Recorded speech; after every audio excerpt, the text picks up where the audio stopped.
સ્થાનિક સ્વરાજની ચૂંટણી પહેલા કોંગ્રેસ ફરી એકવાર તૂટી છે।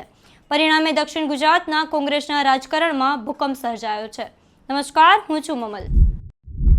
સુરત શહેર કોંગ્રેસના પ્રમુખ વિપુલ ઉધાનવાલાની મનમાનીથી કોંગ્રેસના કાર્યકર્તાઓ ત્રાહિમામ પોકાર્યાનો આરોપ લાગ્યો છે। તમામ સભ્યોએ ઉલ્લેખ કર્યો કે કોંગ્રેસ શહેર પ્રમુખ વિપુલ ઉધાનવાલાની મહિલા વિરોધી માનસિકતા અને અસભ્ય વર્તન હોવાનો પણ આરોપ લાગ્યો છે। એક સાથે 11 મહિલા કાર્યકર્તાઓના પદ પરથી રાજીનામાને લઈને કોંગ્રેસમાં ભડકો થયો છે। આવો સાંભળીએ રાજીનામું આપનાર મહિલા કાર્યકર્તાએ શું કહ્યું। જી, મારું નામ રહીશા શેખ છે।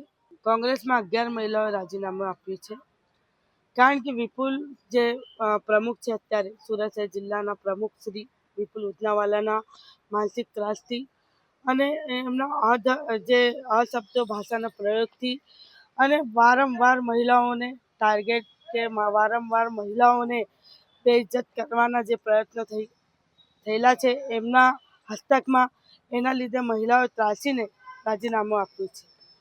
તો શું આના વિશે તમે કઈ જગ્યાએ રજૂઆત પહેલા કરી? મેં ઘણી બધા ઉપર હાઈકમાન્ડમાં પણ રજૂઆત કરી છે, પણ હાઈકમાન્ડ દ્વારા એમને ફોન કરવામાં આવે છે।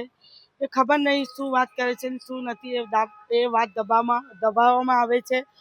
મને એવું લાગી રહેલું છે કે આવા જે આટલું બધું માનસિકતા એમની એટલી ખરાબ હોય મહિલાઓ પ્રતિ, તો આ વિપુલભાઈ ઉધાનવાલાને મેં એક જ વાત કહેવા માગું છું આ માધ્યમથી, આ ચેનલના માધ્યમથી, કે જે માનસિકતા એ ધરાવતા હતા મહિલાઓના વિરુદ્ધમાં અને મહિલાઓને જાણે આપણી પ્રોપર્ટી સમજતા હતા, એ માનસિકતા એમને બદલવી જોઈએ। કારણ કે અમારા જે શ્રી રાહુલ ગાંધીજીનો જે સ્વપ્ન છે ગુજરાત જીતવાનો, મને નથી લાગી રહેલું છે કે આવા જે પ્રમુખ છે આવી માનસિકતા રાખતા હોય તો એના સ્વપ્ન સાકાર થશે। કારણ કે એમને સરાસર અમે જે વિડીયો બહાર પાડી છે, એમની જે ધારાસભ્ય બીજેપીના સાથે બેસેલી વિડીયો, જે સંકળાયેલી વિડીયો, જે એમના સાથે ડીલ કરવાની વિડીયો અમે બહાર પાડેલી છે, મને નથી લાગી રહેલું છે કે રાહુલજીને એ સપનું ગુજરાત જીતવાનું પૂરું થશે। કારણ કે બીજેપી લોબીનો એમના ઉપર સરાસર હાથ છે। એમને હટાવવામાં આવશે તો જ કંઈ ઉદ્ધાર થશે, નહીં તો સપનું એમને એમ જ રહી જશે। મહિલાઓને ખાસ શા માટે કઈ રીતે હેરાન કરી? મહિલાઓને જે શબ્દ ભાષાનો પ્રયોગ કરવામાં આવતો હતું વિપુલભાઈ ઉધાનવાલાના દ્વારા, અને જે માનસિકતા ધરાવતા હતા, જાણે એમની પ્રોપર્ટી હોય એમના રીતે એમના જોડે વર્તન કરવામાં આવતું હતું। ઘણી વખત મેં ફરિયાદો કરી છે, પણ કંઈ મારી સાંભળવામાં નથી આવી। તમને શું લાગે છે કોંગ્રેસની એમાં મહિલાઓ કેટલી સેફ છે વિપુલભાઈના નિજામમાં? એમની નિજામાં ખાલી 2 જ છે, એ પણ આવતા છે નથી આવતા છે, એ કંઈ યોગ્ય નથી। ખાલી 2 જ મહિલાઓ આવે છે એમના માળખામાં।